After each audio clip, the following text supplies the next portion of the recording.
We've been taught since childhood that the harder you try, the further you'll go. Work harder, push harder, grind harder. This message has been carved into our minds like stone. And yes, effort has its place. But here's the paradox most people never recognize. Sometimes the harder you try, the more stuck you become. Sometimes the more you push, the further away the very thing you desire drifts. Think about quicksand. The natural instinct when you sink is to thrash, to fight, to use all your strength to escape. But the more you struggle, the deeper you sink.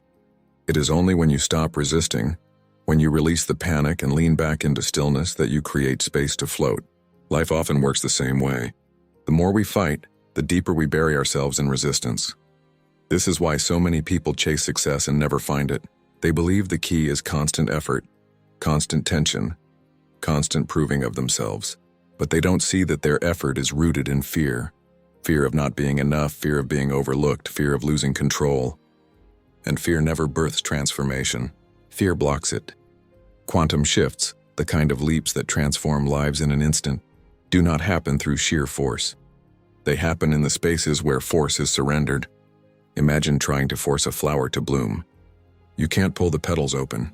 You'll destroy the very thing you want to see. All you can do is nurture the soil, give it light, give it water, and allow nature to unfold. The bloom comes not from force, but from alignment with a process greater than you. Here's where the paradox becomes clear. Yes, effort is important, but only the right kind of effort. Effort should be about preparing the ground, not strangling the seed. Effort should be about creating space, not controlling outcomes. The shift does not come from the pushing, it comes from the allowing. When you understand this, you begin to see that life is not about gripping so tightly that your knuckles turn white. It's about opening your hands, trusting the process, and allowing the universe to move through you. The doors you've been banging against with all your might often swing open the moment you stop pounding. Because effort, when misplaced, blinds you to the path that is already open. The paradox of effort is simple yet profound. If you keep forcing life, life will push back. But if you align your energy with what already wants to unfold, you stop resisting and suddenly everything begins to shift. Real progress doesn't come from exhaustion. It comes from alignment, clarity, and the courage to release control. And when you realize this truth, you stop asking, "How hard do I need to try?" And instead begin asking, "How can I align?" That's where the shift begins. Control feels safe. Control feels powerful. We like to believe that if we just hold tightly enough, if we just plan every step, if we just manage every outcome, then life will bend to our will. But here's the truth, control is an illusion. And the more we try to hold everything in our grip, the more life slips right through our fingers. Imagine standing by a river with your hands cupped, scooping water. The tighter you squeeze, the less water you can hold. What you cling to drains away because water was never meant to be captured, it was meant to flow. Life is no different. When we demand certainty, when we demand outcomes on our terms, we strangle the very flow that carries us forward. This is why so many people live exhausted. They're not tired from life itself. They're tired from trying to control every detail of it. They overthink every move, overanalyze every decision, replay conversations, anticipate failures, and build endless backup plans. They live like jugglers in a circus, terrified that if one ball drops, their whole world will collapse. But here's the reality. The balls were never meant to be perfectly controlled in the first place. Life is not a performance, it's a dance. Control is heavy. It weighs down the spirit. It makes us rigid, anxious, and blind to opportunities. When you grip too tightly, you can't reach for something new, because both of your hands are already clenched around what you refuse to release. Some people pray for a new chapter but keep holding on to the last page, unwilling to let it go. That is the weight of control. And here's the deeper paradox. Control is usually born out of fear. Fear of uncertainty, fear of failure, fear of losing what we love. Fear makes us cling. But clinging only amplifies the very fear we're trying to silence. Think about relationships. When you try to control another person to force them to stay, you don't build connection, you build resentment. The same is true for life. When you try to control it, you don't secure peace, you create tension. True freedom begins when you loosen your grip. When you accept that uncertainty is not your enemy, but the canvas where life paints its masterpiece. Every great breakthrough in history, every discovery, every love story, every leap of faith, it all happened in spaces where control was surrendered. The weight lifted the moment people stopped demanding that life fit their script and instead trusted the unfolding of a bigger story. The shift you long for will not come by building tighter walls around your life. It will come when you have the courage to open your hands, release the weight, and trust the current that is already carrying you forward. So ask yourself, what are you holding on to so tightly that it's holding you back? Because once you release it, you will discover that control was never safety. It was the very chain keeping you from freedom. There are two ways people try to live, by force or by flow. Force is the mindset of control, of pushing, of making things happen even when the timing and energy are against you. Flow is the opposite. Flow is when you align with life's current instead of fighting against it. Flow is when you realize that the river is already moving. You just have to trust it to carry you. Think of a swimmer caught in an ocean riptide. The instinct is to fight it, to kick harder, to claw against the waves. But anyone who has survived a riptide will tell you, the harder you fight, the faster you burn out. The secret is to stop forcing and start flowing. Swim parallel to the current, not against it. Let it carry you until you find the calm waters. That lesson doesn't just apply to the sea. It applies to life itself. Force is exhausting. It drains you. It convinces you that unless you're straining, unless you're struggling, you're not moving. But flow is different. Flow is effortless power. Flow is what happens when your actions are aligned with purpose, when your energy is moving in harmony with what life already wants to unfold. That's why the greatest breakthroughs don't feel forced. They often happen in moments of clarity, stillness, and surrender. Look back at your own life. How many of your most important experiences came not because you forced them, but because they unfolded naturally? The friend you just happened to meet at the right time, the opportunity that just showed up when you stopped chasing, the moment of inspiration that arrived when you were still, not when you were grinding. That's flow at work. It's not luck, it's alignment, but our culture glorifies force. Hustle harder, sleep less, push more. And yes, there is honor in working with discipline and dedication. But when work turns into force, it becomes resistance. It's like rowing upstream with all your might, never realizing that if you turned the boat around, the current would take you twice as far with half the effort. Flow is not laziness. It is mastery. Flow does not mean you stop working. It means you stop wasting energy on paths that were never meant for you. It means listening to intuition. It means recognizing when the doors are closing, not to punish you, but to redirect you to the door that is already open. The difference between force and flow determines the quality of your life. Force leads to exhaustion. Flow leads to expansion. Force keeps you chasing what resists you. Flow brings you what belongs to you. And once you experience flow, you'll wonder why you ever thought you had to fight so hard in the first place. The choice is simple. Keep forcing, and life will keep resisting. Step into flow and life begins to open. The shift you want doesn't need more force, it needs more trust in the current already moving beneath you. From the time we are young, we're told that struggle is noble, that suffering is the price of progress, that if we are not fighting tooth and nail, then we are not truly growing. And yes, there is value in discipline and perseverance. But struggle, as most people live it, is often nothing more than an illusion. A trap that convinces us that pain equals progress, when in reality, it often equals stagnation. Think about a person running on a treadmill. They sweat, they breathe heavy, they exhaust themselves, but no matter how hard they push, they're still in the same place. That is the illusion of struggle. Movement without direction, effort without alignment, energy poured into the wrong container. Many people live like that, running endlessly, convinced they are moving forward, when in truth they are stuck in the same cycle of resistance. Struggle becomes an identity. People wear it like a badge of honor. Look how hard I'm working. Look how much I'm carrying. Look at my suffering. But what if the suffering isn't proof of strength? What if it's proof of disconnection? What if the weight you're carrying was never yours to hold? The truth is this: life is not meant to be an endless war. Struggle often comes not because life is cruel, but because we refuse to release control, to surrender, to trust the flow we spoke about before. Struggle is what happens when we demand life unfold on our timeline, in our way, with our conditions. And when it doesn't, we resist, and resistance always feels like suffering. Consider a bird learning to fly. At first there is effort, flapping, stumbling, trial and error. But once the bird learns to spread its wings, it no longer struggles to fly. Flight becomes natural, effortless. That is the difference between necessary effort and the illusion of struggle. The bird does not spend its life battling the sky. It learns to ride the currents.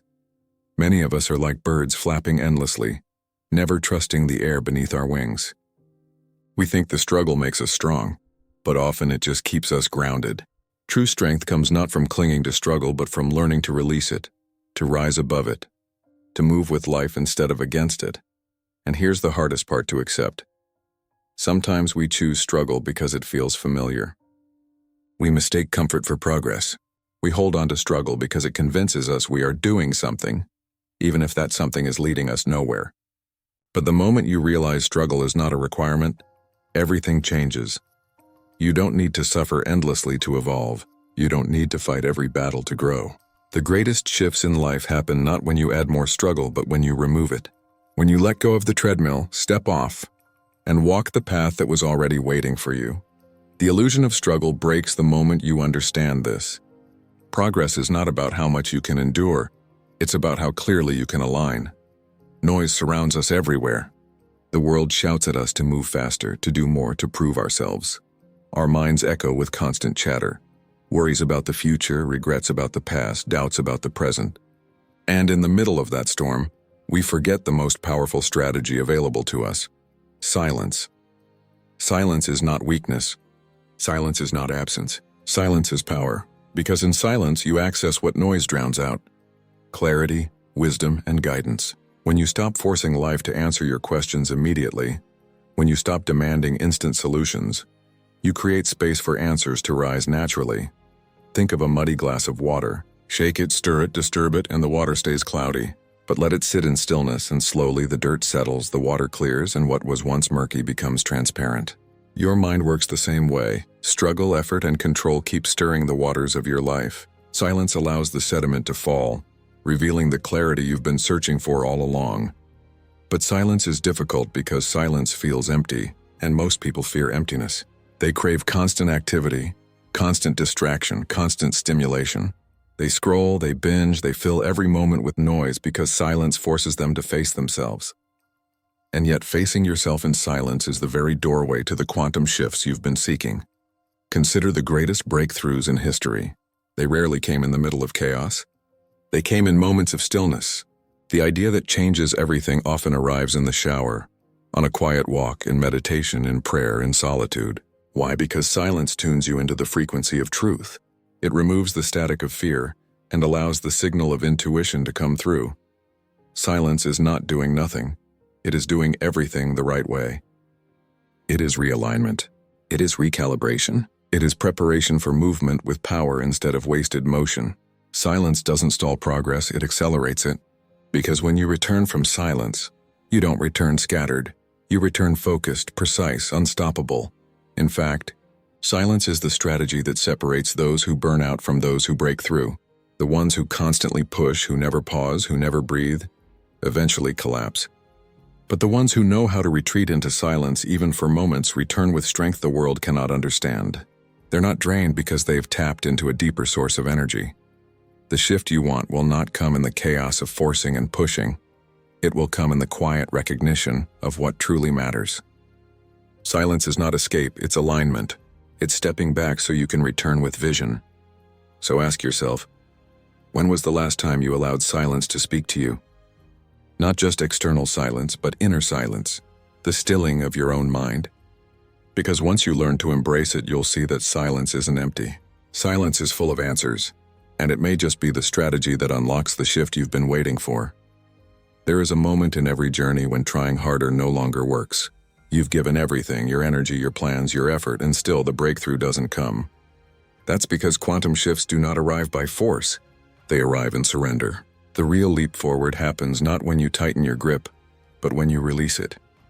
We are conditioned to believe surrender means weakness, that to let go is to give up. But surrender is not about quitting, it's about aligning. It's about admitting that you are not the master of the entire universe and you don't have to be. There is a force greater than your plans, greater than your fears, greater than your timelines. And when you stop fighting it, that force begins to work for you instead of against you. Picture a sailor at sea.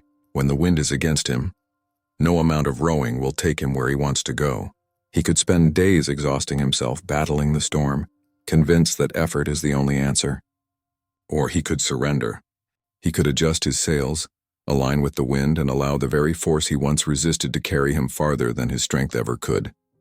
That's the difference between resistance and surrender. That's the difference between staying stuck and shifting forward. Surrender is not passive. It requires deep courage. It takes courage to say, I don't have to control this moment. I trust the process. It takes faith to let go of the illusion of certainty and step into the unknown. But the unknown is where the shift lives. Because the extraordinary is never found in the familiar. It's found in the space where you finally release control. The irony is this. The moment you surrender, you gain more power than you ever had in resistance. Suddenly, the doors that were locked begin to open. The opportunities you chased begin to chase you. The clarity you fought to manufacture reveals itself naturally. What felt impossible becomes effortless, not because life changed, but because you did. Think about your own life. How many times did things finally work out when you stopped pushing so hard? How many times did the solution come the moment you stopped obsessing? That wasn't coincidence. That was surrender at work. You didn't quit, you aligned. You allowed the current of life to carry you. Surrender doesn't mean you do nothing. It means you stop doing the wrong things. It means you stop fighting what is and start moving with it. It means you focus on what you can control, your attitude, your presence, your energy, and you release what you cannot. That's where peace lives. That's where clarity lives. That's where shifts happen. So hear this. The quantum leap you're waiting for is not hiding behind more struggle. It is waiting behind surrender. When you stop wrestling with life and start trusting it, the very thing you've been chasing will reveal itself. Surrender is not the end of effort. It is the beginning of transformation. On the surface, relentless effort looks admirable. The long hours, the endless hustle, the constant motion. It looks like strength, determination, and discipline. But peel back the layers and you often find something very different. You find fear disguised as productivity, fear hidden beneath the mask of effort. Why do we push ourselves beyond exhaustion? Why do we fill every moment with activity? Often it's not because we are brave, but because we are afraid. Afraid of being still. Afraid of facing ourselves. Afraid of what the silence might reveal. And so, we bury our fear under motion, convincing ourselves that if we just keep moving, we'll outrun it. But fear is not something you can outrun. It's something you must confront. Think about a student who studies obsessively, not out of love for learning, but out of terror of failing. Think about the professional who works 16-hour days, not because they're inspired, but because they're terrified of being replaced. The effort looks noble from the outside, but inside it is driven by fear. And fear-driven effort rarely produces freedom. It produces chains. Fear-driven effort feels heavy. It drains your energy, clouds your judgment, and blinds you to better paths. It makes you say yes when you should say no. It makes you cling when you should release. It convinces you that if you stop moving, everything will collapse, when in truth, the collapse comes from not stopping. But here's the revelation. When effort is rooted in fear, it blocks the very shifts you're seeking. Why? Because fear is resistance. It tightens your grip. It closes your vision. It shuts you off from flow. A life led by fear is a life that fights itself, and no amount of effort can compensate for energy that is misaligned. True transformation begins when you expose the fear behind the effort. When you ask yourself honestly, why am I doing this? Am I acting out of love, inspiration, and clarity? Or out of fear, insecurity, and doubt? That one question can change everything. Because once you identify fear, you can release it. And once you release it, your effort becomes lighter, sharper, more aligned. Effort is not the enemy. It's the motive behind it that matters. Fear-driven effort builds walls. Love-driven effort builds bridges. Fear-driven effort exhausts. Love-driven effort energizes. Fear-driven effort blinds you. Love-driven effort awakens you. The same action with a different route leads to two completely different lives. So pause and look closely. Are you grinding because you're inspired or because you're terrified? Are you moving because you're pulled by purpose or because you're pushed by fear? The distinction matters because only one of those paths leads to freedom. The truth is this. The shift you desire will not come from effort that hides your fear. It will come when you strip off the mask, face the fear directly, and choose to move from love instead. That's when effort stops being a prison and becomes power. We live in a world that worships what can be seen, measured, and proven. We trust the paycheck in our hands, the numbers in our bank account. the titles we can display, the results we can track. But the most powerful forces in life are not the visible ones. Gravity is invisible, yet it holds planets in orbit. Air is invisible, yet it sustains your very breath. Love is invisible, yet it has moved people to create empires, cross oceans, and rewrite history. The unseen always carries more weight than the seen. The problem is, most people only trust what they can touch. They cling to what is certain, and they dismiss anything beyond their senses. But transformation, real radical transformation, requires trusting what you cannot yet see. It requires believing in the invisible currents of life that are already moving on your behalf. Think about a seed planted in the soil. For weeks, nothing seems to happen. To the eye, the earth is silent, barren, unchanged. But beneath the surface, roots are spreading, life is stirring, and a future is quietly being built. If you judged the seed by what was visible, you'd assume nothing was happening. But the invisible was already at work. And so it is with your life. Every time you act in faith, every time you step forward without seeing the full staircase, you are planting seeds in the unseen.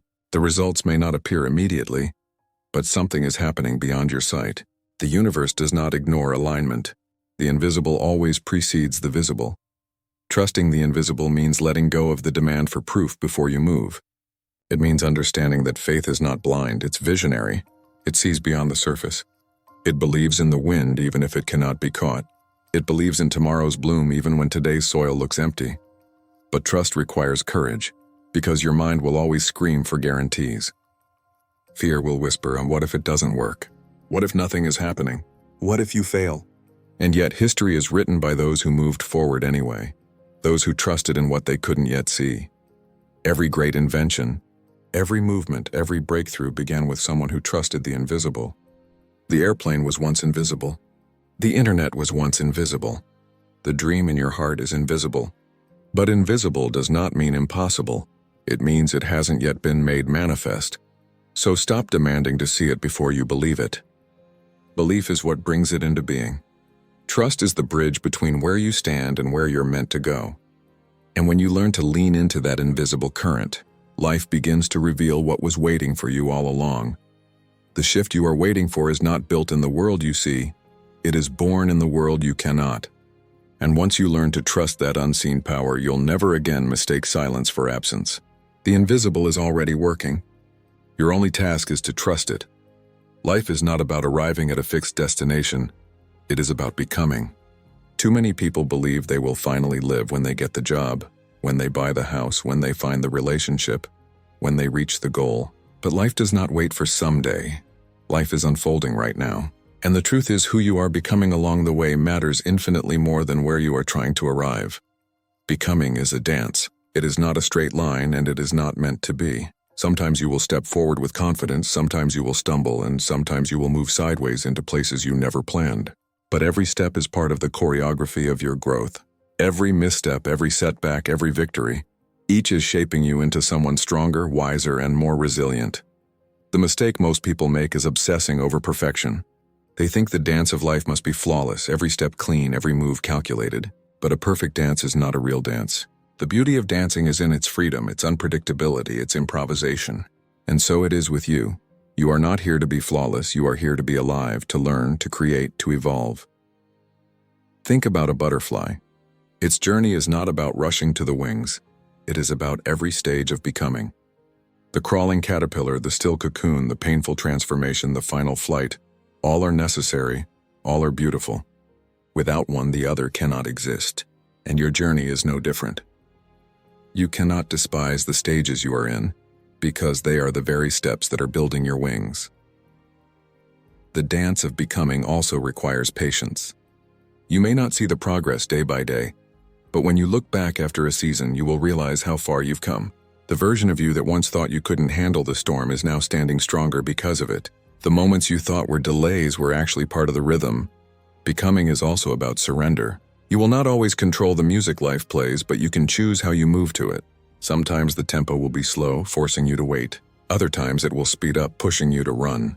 But no matter the pace, the dance is shaping you into someone you could not have imagined at the beginning.